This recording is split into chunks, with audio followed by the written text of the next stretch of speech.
welcome, guys. Hi. You know, this is so funny. Emily, I have to ask you this because you filmed Remember Me on the streets of New York. And if it was even a third of this, I mean, you had screaming fans everywhere for Robert. How'd you guys even manage to do it? I don't know, did we?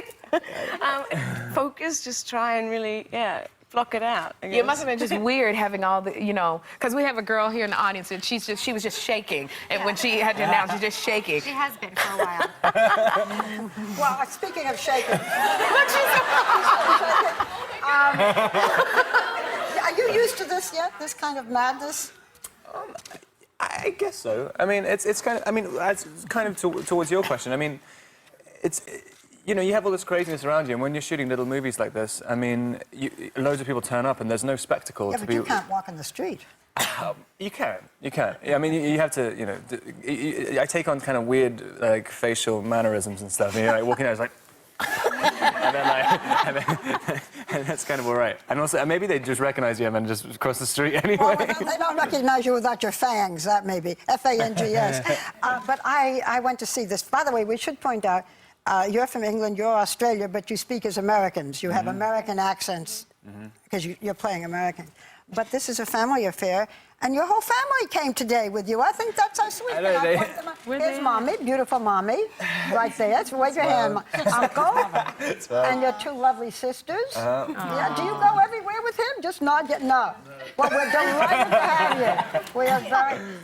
We're very happy to have you here. I went to see this film. I had no idea what to expect. You're wonderful in it. Thank you very much. And I know it's a different challenge. I mean, you're on Lost, and we see you as this superb actress. But there must have been some feeling after I've been doing The Vampire, after I've been doing the Twilight films. Am I going to be accepted in this? I just want to tell you, I thought you were like James Dean. I just thought you were a wonderful actor. You should feel very good. Because it's a tough role, and you do it. But were you concerned that you would not be accepted? No, I mean, I read the script and kind of fell in love with it just before all the Twilight hoopla happened. I mean, the film hadn't come out yet, and I very rarely read scripts which appeal to me. And I thought it reminded me of pieces like back in the 70s and 80s, like kind of Ordinary People and Terms of Endearment and stuff like that. And I don't think they really make movies like that anymore. And yeah, so I wanted to do it. Let's talk about the Spread in Details magazine. just You're surrounded by naked women. Oh.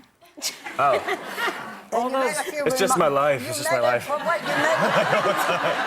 Is your mom sitting here? How is that? It's got to be a little typical. Excuse me, did I make this up, or did I read that you said something about vaginas? I didn't make it up, did I? No. Would you like to discuss that? I learned two things from that interview. There's like one thing, never try and make jokes in printed interviews ever, and the other thing is like just never do interviews ever. I mean, that's right. Look what you just got into. I know, and you have to just spend ages answering it afterwards. And it's like you were joking.